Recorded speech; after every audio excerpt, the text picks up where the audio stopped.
On today's show, the Bucs pick up a big 23-20 victory over the Falcons in game one of the regular season, a game they probably shouldn't have won. What to expect in game number 2 against the Texans in Monday Night Football, and roster concerns next on this edition of the Bucs Report. Let's get it.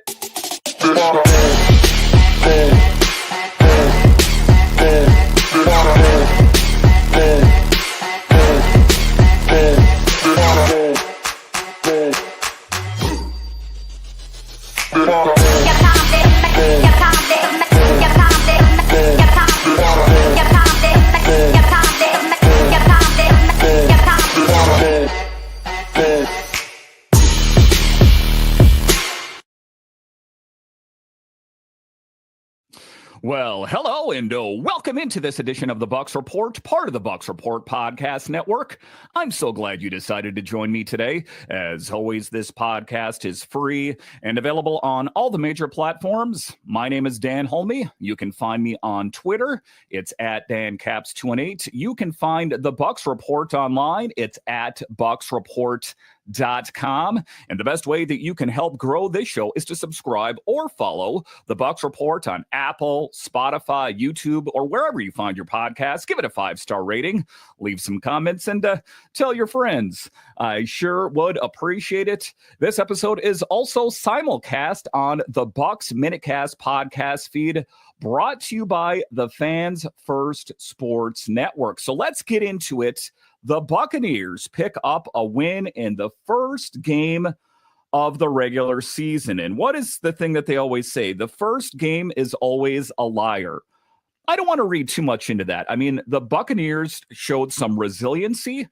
The fact that they were able to win this game, it was against great odds. But the thing that I've noticed about Baker Mayfield in particular, and well, the Bucs, is that they seem to thrive under pressure, right? And you saw Baker Mayfield really come out to shine. So let's break down the game. We'll take a look at the box score just before we get into it here.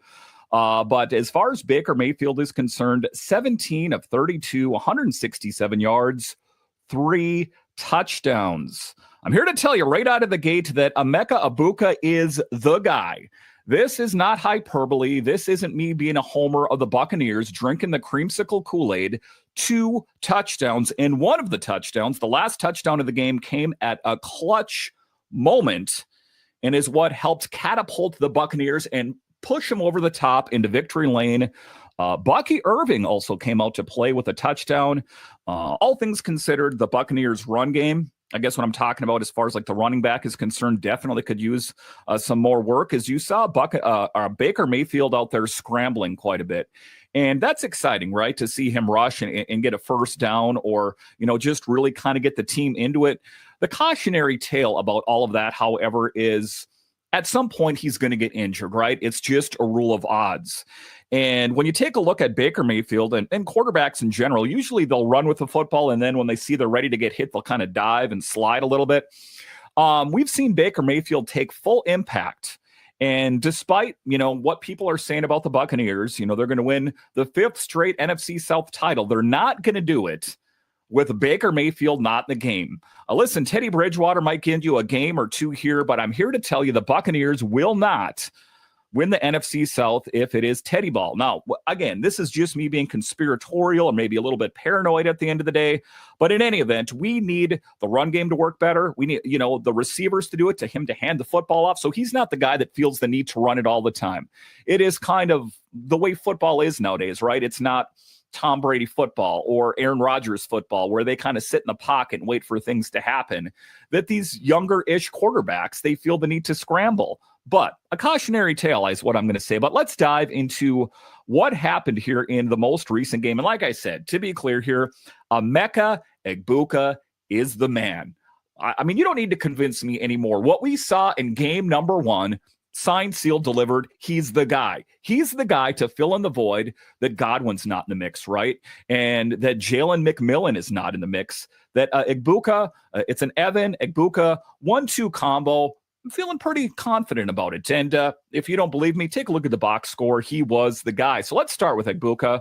Rookie debut, 2 touchdowns. clutch touchdowns with 59 seconds left that put the Bucs ahead for good. I don't know if when you guys were watching this, but there was a real feeling inside of me that I thought the Buccaneers are going to screw this up somehow. In game number 1, that they're going to screw this up. But they dug deep and got it done. But Egbuka, big thing. He is the headline. Clutch touchdown at a clutch time. To be clear here, if it wasn't for Baker Mayfield and it wasn't for Egbuka, it's kind of stating the obvious, right? But it would not have been a victory. So huge for those guys to come up in a big moment. So there's a lot to unpack in this whole picture here, where he came from and what he does and why this matters more than just 2 scores on a box score. So first, Egbuka is not some random late bloomer. The kid walked out of Ohio State as their all-time leading receiver.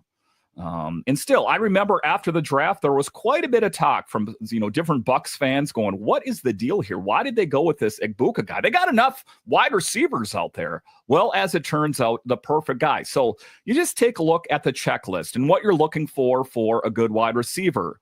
So college production, check. Route tree experience, check. Hand skills, check. Now you get into the NFL and everything is faster, and there were questions. Is that going to translate to the National Football League? Everything's tougher. He's standing across from dudes who have been doing this for 5, 6, 7 years. I'm here to tell you he is the guy. I have no reluctancy. I don't second guess their decision at all. He is the future face at the wide receiver position. Make no mistake about it. And yet today, or Sunday rather, he makes a seam route with defenders draped on him, and Baker threads it. Baker Mayfield continues to shine. And I still marvel at it. He's been here a while. I get it, Dan. It should soak in by now, but he continues to impress. And I'm glad that they went with Baker Mayfield, and he has done nothing but kill it. And later, 30 yards right down the middle with the game on the line. That shows 2 things. 1, his skill set translates. We don't have to worry about that. 2, his mental makeup translates. That's huge because so many college stars hit a wall mentally when the stakes and speed jump. Has not been the case with Egbuka, but Baker said he doesn't act like a rookie. And I think that was apparent. And, they were asking questions of Baker, like, are you surprised? He's like, no, I've kind of told you guys the whole time that he's the real deal. But that's the thing. He doesn't play like a rookie, and he stays calm under pressure.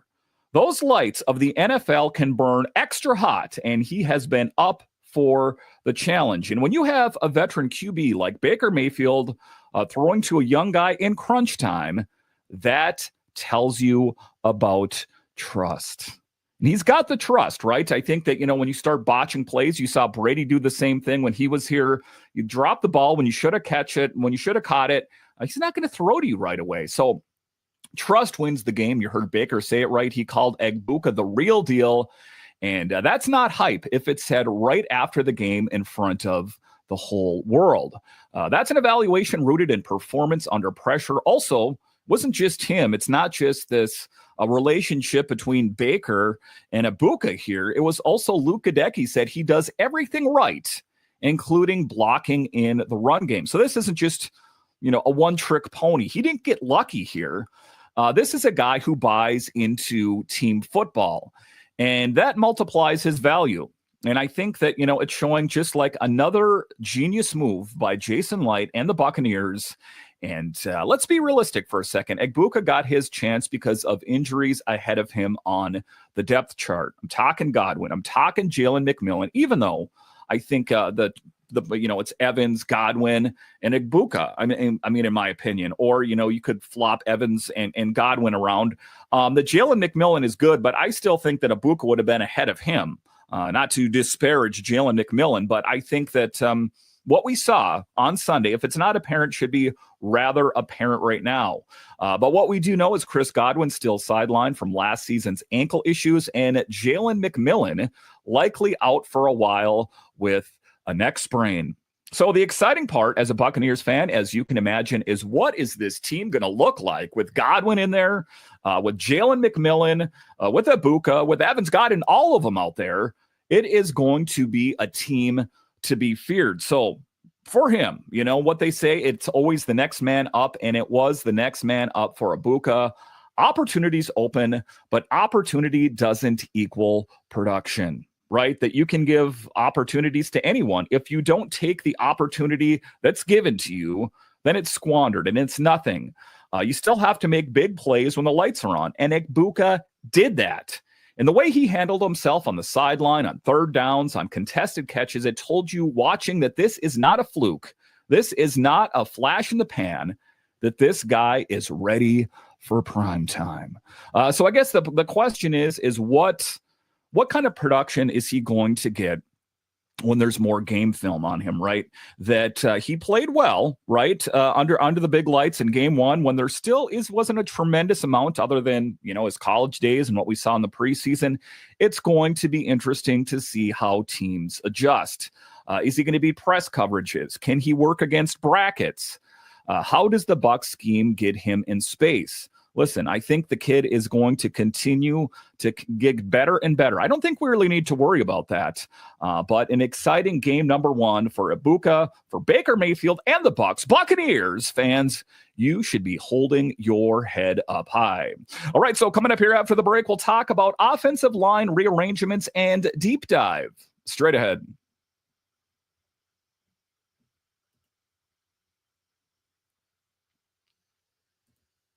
All right, welcome back into this edition of the Bucs Report, part of the Bucs Report Podcast Network, simulcast on the Bucs Minicast podcast feed. So let's get into it. There were some shakeups out there, right? That Graham Barton going into the season, he was the guy, right? He was the center for your Tampa Bay Buccaneers. Well, Tristan Wirfs kind of took the snow globe and shook everything all up. And all of a sudden you take a look at what Todd Bowles had to do. He's like, I'm looking out there.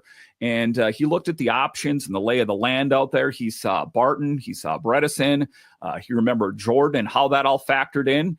And he was able to envision and kind of came out with this idea that it's about putting the best players out on the field. It's about putting your aces in their places, even though it's not where they were sketched out. And what did we see? I think we saw some good production. To be clear here, going into this season, there was a lot of question about, hey, the Buccaneers are really good, but now they're minus Tristan Wirfs. What are they going to do? That was the guy that, he was the guy that saved Baker Mayfield, right? That protected him. So it was interesting to see how they were going to adjust. Let's dive into it in the second segment of today's show, talking about the rearrangement. As we know, Tristan Wirfs is going to be out for a while. That's huge. He's an all-pro. He's the anchor on the blind side. So losing him triggers a domino effect on the offensive line. What did the Buccaneers do? Graham Barton, who started at center last year as a rookie, is sliding out to left tackle. Ben Bredeson is moving inside to center. And it's not just random. It's not like, hey, just take the gum and throw it at the wall and see if it sticks. These guys have a history in those positions, and I'll dive into that here as well. And Michael Jordan, no, not the great Michael, a veteran elevated from the practice squad, steps in at left guard. And that's moving a lot of parts right out of the gate, right? And so let's take each piece as slowly as I can. I tend to speed up here a little bit, but I'm going to try to break it down if you didn't see the game or if you're wondering why things happened the way they did. Graham Barton, first off, played 3 seasons at left tackle at Duke before he came into the league. And guess what? Did a good job out there. Surprise, surprise. So we're not slapping a center at tackle and, crossing our fingers and toes and hoping for the best. This is a player with college tackle experience. The Bucs drafted him with that versatility in mind, right? That it's good that you don't get a player that, like, he can play center and that's it. How about that position?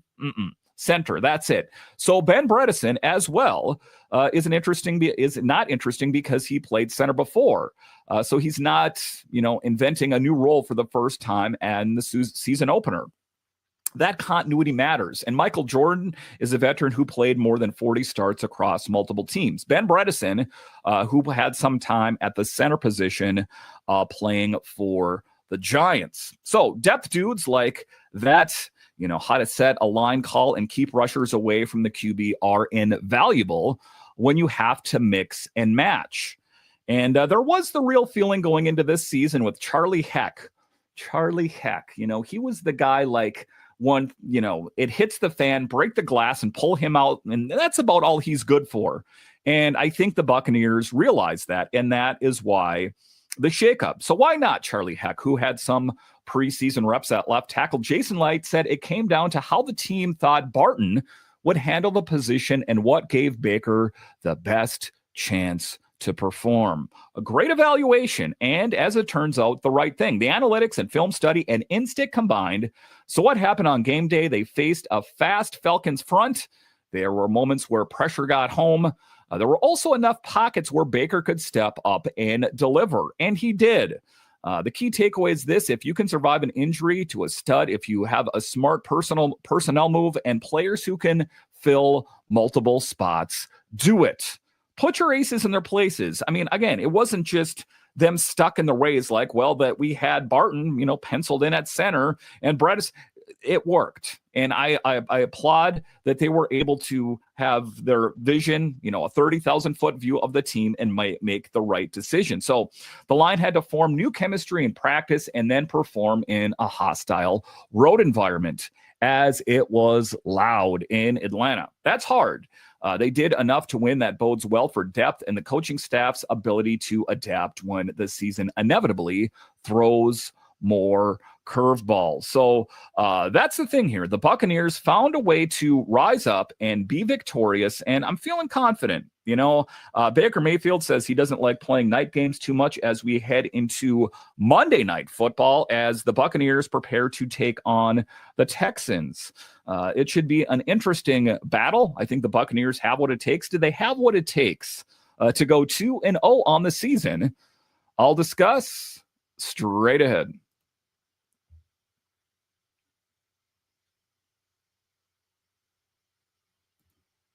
All right, welcome back into this edition of the Bucs Report podcast, part of the Bucs Report podcast network, simulcast on the Bucs Minicast podcast feed. So let's dive into it. Baker Mayfield and how he performed in a game that, was difficult. It wasn't a walk in the park, shall we say. So let's take a minute to talk about Baker in this game because the quarterback's voice sets the tone for the whole offense. Baker showed poise. He got the ball out when he had to. He trusted his reads. And he trusted his rookie receiver in the biggest moments. Talking about Buka, I'm talking about Bucky Irving being able to deliver touchdowns in big moments. Now, when the QB is comfortable taking his big shot to a rookie in the fourth quarter, that signals something deeper. I mean, to be clear here, I hate to talk about things under the scope of luck, right? That, Egbuka got lucky that he was able to pull it down and make the catch. It wasn't luck. It was two skilled players, Baker and Egbuka, delivering in a clutch moment. That is what got the Buccaneers into victory lane. Now, it signals that the offense is not just scripted plays. It signals the chemistry is forming. Baker's ability to manage a game when the production is shuffled is underrated in this game. He had to move in the pocket differently. He had to take fewer deep drops at times. He had to trust quick timing and yards after the catch. And that mental flexibility, he kept the team calm on the sideline. As a good quarterback, you got to stir the drink in a lot of different regards. It's not just about what you do on the field. It's about being a leader, big picture, and he's able to do that. The two scoring throws to Egbuka were not pure wild heaves. They were timing, anticipation, and accuracy. Now, a more critical lens.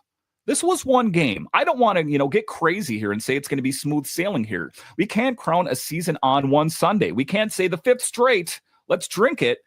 We also need to watch Baker handle sustained pressure across a month of games. Again, we do not underline, bold-face font, do not want him running the football when he's getting smacked and getting thrown down. It's a rule of odds. He's going to get injured. And I think that the Buccaneers kind of smelled that a little bit. That's why they brought Teddy in. They're like, hand contusion to start the season, and it's going to be right off to Kyle Trask.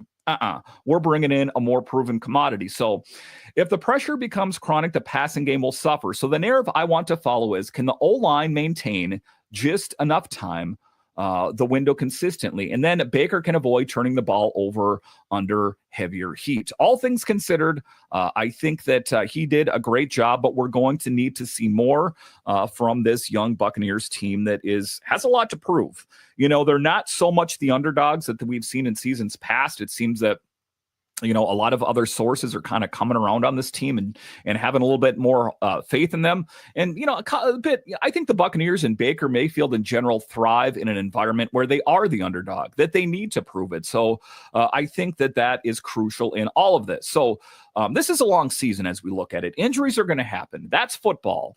The Bucs opening lineup has guys unavailable. Chris Godwin's ankle issue carried over. Jalen McMillan's neck sprain will likely shelve him for a bit. We know that. That creates the opportunity for Egbuka. Opportunity forced the offense line into a reshuffle. They did that. They rose to the challenge. Depth players earn snaps. Some will stick. Some will be matchup dependent. Now the mental challenge for coaches is to keep players confident, because your depth steps in. You can't have a panic swing of strategy. You got to be calm under pressure. You need consistent schemes that fit the roster, that plays to their strengths. It's not a one-size-fits-all. The Buccaneers are going to look different with Godwin and Evans in there than, say, it is with Egbuka and Jalen McMillan, or when Sterling Shepard is in there.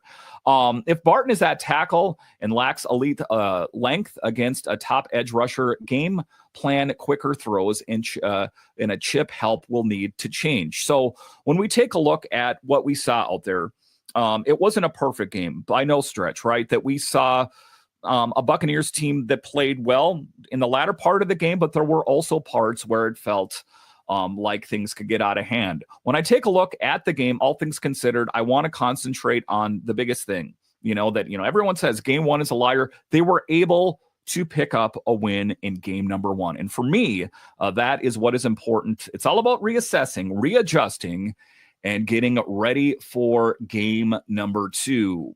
All right, so coming up here after the break, we'll talk about the very latest. Looking at all the different feeds from the Buccaneers. What is the latest on the Buccaneers as they prepare for Monday Night Football? I'll break it all down next.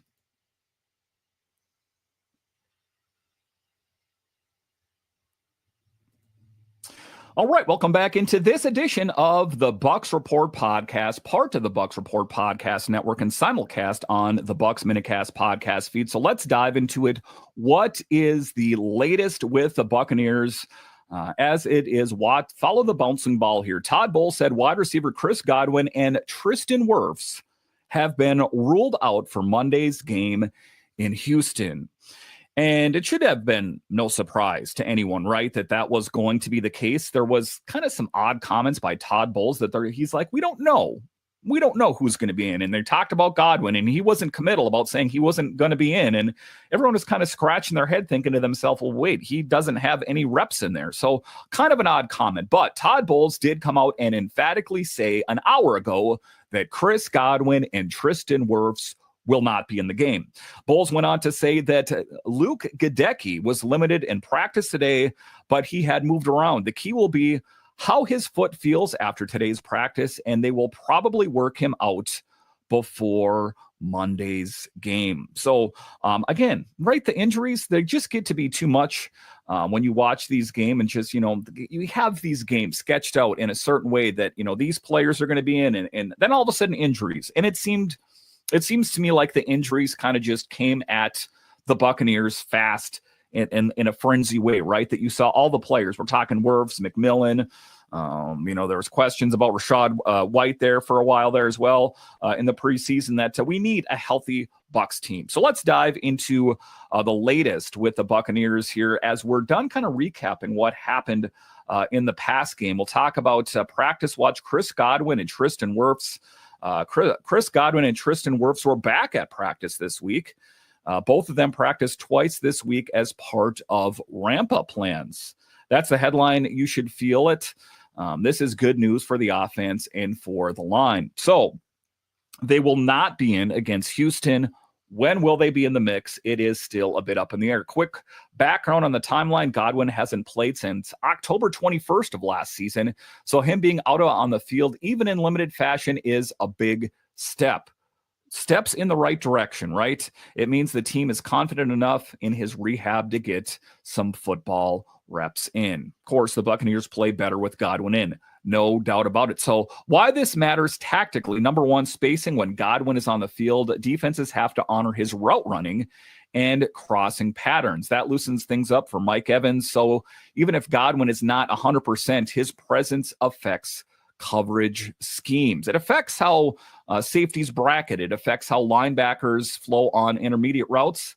That's huge, right? And number 2, play design flexibility. If the Bucs can line up Godwin as a slot or outside, they can scheme quick throws, pick plays, and move more play action looks, knowing there is another trustworthy target. It makes third down and red zone play calling easier to execute. So it's not just having Godwin in. It is that when he's in, it kind of is a trickle-down effect on how the opponents take on the Buccaneers, shall we say. Number 3, Baker's chemistry. Baker and Godwin have a history. It is going to be plug and play. I have no doubt. Practicing together gets timing back. And that's the small stuff that matters in prime time when windows close fast. Now, Tristan Wirfs, he was spotted on the practice field as well. Like I talked about, he will not be in the game, but a guy that was going to be out for a substantial amount of time was the early take. To see him on the practice field is huge, in whatever regard that is. He's a right tackle who stabilizes the edge for the run and pass protection. Even limited reps from him changes how the coaches plan. If he's in packages, you get improved protection on third downs and more confidence on dropbacks versus speed rushers. But let's be real here with expectations. Both players are on ramp-up plans. And even though, Todd Bowles was a bit ambiguous, oddly, earlier in the week, we do know that they will not be in the mix. That usually means these ramp-up plans means controlled reps, no extended series, and an eye on reactivity. So, obviously, a surprise to no one that these guys are not 100% ready to go.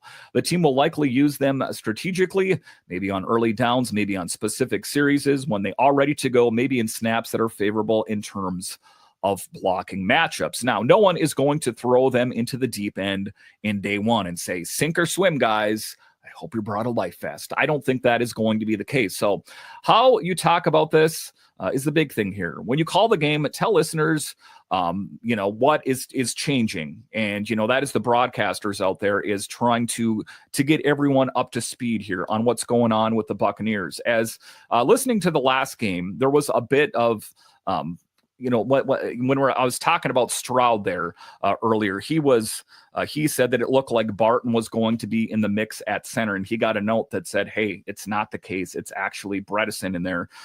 So it's interesting to see how all these things shake out. And even in some case, the beat writers and the broadcasters as well. So that's where we're at with the Bucs. As far as that is concerned, we are starting to see the players ramp up. And, when we take a look at it, it is going to be a good Buccaneers team. Like I said, with Godwin in there, with Wirfs in there, with all these players in there, that this team is going to be a team to be reckoned with. They were before, but even more so in the future. All right, now let's pivot to another big story surrounding the Bucs.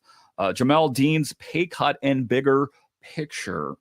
An interesting thing is, what do we know about Dean as he is prone to being injured, right? That is a known thing about him, and why he was even willing to take a pay cut. Now, this is a move that's more about culture than cash. Dean agreed to restructure and take a significant pay cut in order to remain with the Buccaneers, as it was the feeling that if he wasn't, that he might be released. So he said it's not about the money anymore. He also will become an unrestricted free agent in March, and this move seems like a buy-in to stay in Tampa while giving the team more cap flexibility. Possibly, right? That I think that the ball is in Dean's court. Can he stay healthy, right? That it's incentivized as well, that if he can stay healthy, and sometimes that's in your control and sometimes it's not in your control, that we need him dialed in, right? So why this should get fans nodding instead of panicking when a veteran says he'd rather remain with the team for less money, that's often about leadership, comfort, and belief in the scheme. It keeps continuity in the secondary. The continuity helps the coaching staff run more complicated looks and trust communication from the back end. Now, that matters when things get chaotic on the field. And, he plays a big role. And when he's dialed in, I think that Dean is a pretty good option for the Buccaneers.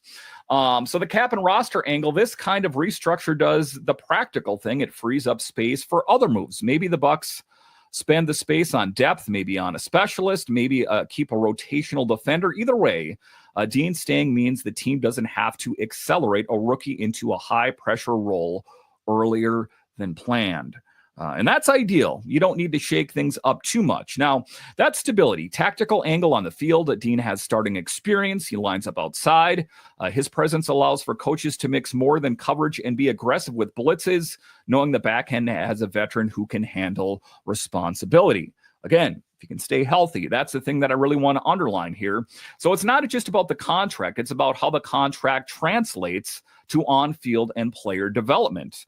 Again, if you're a fan here, a fan takeaway could be, don't treat it as a pay cut as a negative headline. This is often how winning teams keep their identity intact. Dean gets to stay, the team gets breathing room, players get continuity. Everybody should be able to live with that. So if you want a line here to take from this segment is that the Buccaneers have Dean a pay cut. It has to be a bit of a humbling experience for Dean as well. But at the end of the day, I think that these guys are well taken care of as far as monetarily is concerned, but has to be a humbling experience for Dean nonetheless. All right, next, let's talk about Baker Mayfield's read on the Texans. This is a fun one. Emeka Egbuka, the rookie, scored a touchdown in his NFL debut. He looked confident in week one, and the coverage on him is that he has the savvy and the contested catch quality you want from a rookie contributor. Now, let's talk about traits here. Egbuka is quick as the stem. He's got the route nuance. He can separate on short to intermediate routes. Those routes on crucial takeaways against teams that try to rush the quarterback or play aggressive coverage. Now, when you have a rookie who can win short and still have it be a vertical threat, it forces defenses into uncomfortable situations. And like I say, it'll be interesting to see how teams pivot and adjust to having Egbuka out there. I mean, are they going to plan to cover him more? Is Evans going to be like more of a decoy at this point? It's going to be interesting to see how it all shakes out. But practical matchup value, if Houston decides to bracket Mike Evans or follow him across the field, Egbuka becomes the safety valve. If they try to match the speed with linebackers, mismatch. So the immediate question is how the Bucs run schematically. Use him in bunch sets, use him on motion, bring him into screen packages. Those are all ways to relieve pressure and force the defense to respect the entry level. Now, Baker Mayfield, this is the big thing. He had the quote that matters. Baker called the Texans defense the biggest threat heading into primetime. So if you thought things were going to get easier in game number 2, you better think again. He specifically referenced their swarming nature and the leadership under their coaching staff. This is how a show of respect and tells you what the Bucs expect to face. As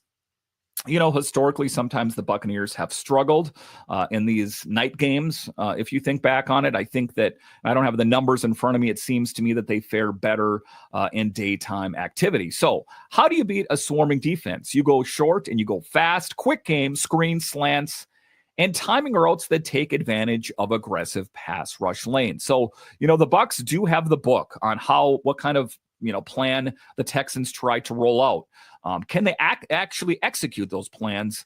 That is a question as well. You keep the chains moving with high percentage throws, and then you flip the field with occasional shots when the coverage bends. Now, the rule of Egbuka in that plan, he's the kind of rookie who can thrive in quick game concepts. Back shoulder fade on the third down, a shallow cross to pick up 5 to 8 yards. Those plays and good versus an over-eager front is going to be part of their success. So if the Bucs execute the game plan well, and I think that they will, Egbuka snaps could directly influence the game script. Mental prep and pressure. This is Monday night. The lights burn extra warm on these primetime events. Now, the Texans play with aggressive nature. Baker and the vets have to maintain their composure, right? And having Baker Mayfield at the helm will help keep some of the young players that are in there like, okay, cooler heads will prevail, even if they're, playing from a deficit, right? So that's why practice reps from Godwin and reps from Wirfs are relevant. Not in this game, but, just getting them ramped up like I was talking about. If Baker can get the quick game reads off with trustworthy targets, the Bucs stand a very solid chance of controlling the tempo. And that's of paramount importance here. Let the Buccaneers control the rate. Don't play panicked. Even though, like I said, sometimes I think the Buccaneers play better when they're under duress. I don't think that is something that you want to do game after game after game. I don't think it's sustainable here. So Egbuka's touching and timing are immediate X factor. If he's running those quick outs with conviction in the first two drives, Houston's linebackers will have to cheat, and that opens up the rest of the offense. And I know that it's going to be an interesting thing for Bowles and his coaches there on how they're going to adapt and overcome. I think that they have what it takes. I guess time will only tell. All right, so coming up here after the break, we'll talk about numbers and trends and what the stat sheet is saying. Straight ahead.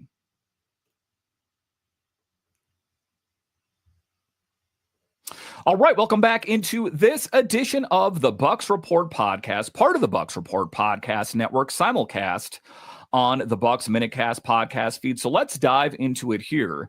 As we're getting ready to wrap up here, we're talking about numbers and trends and what the stat sheet is saying. So let's take a look into the numbers because, you can have convictions of I like this player and I like that player. For me, it's all about numbers. Is it quantifiable? Can I prove it? I pulled the official team stats page to make sure, so we're grounded in facts heading into week 2. Quick framing note here. We are, moving into things here. We are just done with game 1 here and preparing for game number 2. Early season numbers can bounce around. One drive on a defensive takeaway can skew coverage. Use numbers for directional reading, not as gospel. If you see a pattern, the pattern is interesting. If you see an outlier, treat it with caution. 3 metrics I watch every week. First, conversion on third down. If you can stay above 40% on third down, you're generally going to sustain drives and keep the opponent's offense off the secondary. Second, red zone efficiency. Moving the ball is one thing. Scoring when you get close is everything. We want to get we don't want to have it to come into a field goal, right? I mean, we will if we have to, but let's go for the gold when it comes to points. If drive stalls at the 10-yard line, the scoreboard doesn't reflect the yardage. So third, turnover margin, as we know that Baker Mayfield struggled last season with interceptions, turnovers. So if it is a game where that factors in, that flips the game. One takeaway changes win probability in an NFL game in a big way. So you got to maintain possession and don't throw to risky areas. I think that Baker Mayfield is growing and working on that, but it's one of the things for him to consider. So that is one of the things to consider here is just the numbers. Make smart, tactful plays, control the rate of play, and don't play panicked. Right? I talked about off the top of the show that the Buccaneers seem to thrive in those high pressure situations. Baker Mayfield does. I'm here to tell you that's not sustainable. Things could wobble. The wheel could wobble a little bit left and right here, and then it could all be for naught. So we don't want to keep leaning into those kind of things. I think that the Buccaneers are in a good position heading into this, as like I talked about, Wirfs and Godwin are in the ramping up process, and that the depth on the team. And I'm putting Egbuka in that mix, sort of. I mean, I wouldn't really reference him as depth. I'm only putting him in that light, given the fact that Godwin and McMillan aren't in the mix, that I think they fared well. And then you take a look at, the mix and match with Barton and Bredeson and Jordan there, that I think that it worked well. Again, it's not a one-size-fits-all. It's not a carbon copy. It's not going to necessarily work against all the schemes, against all the different teams in the National Football League. However, the one thing I know about Bowles and his crew, despite all the heat that he gets year over year over year about, clock mismanagement and not going for it and in certain moments, I think that when you take a look at his record, the record speaks for itself. I'm optimistic heading into week number 2. It's not going to be an easy game. Like I said, Monday night, the lights burn extra hot. Baker himself doesn't like playing in these kind of night games. Hopefully the Buccaneers can dig deep and pick up a big win and make it 2-0 on the season. All right. Once again, I want to thank you for joining me on this edition of the Bucs Report podcast, part of the Bucs Report podcast network and the Bucs Minutecast, brought to you by the Fans First Sports Network. And I'll talk to you again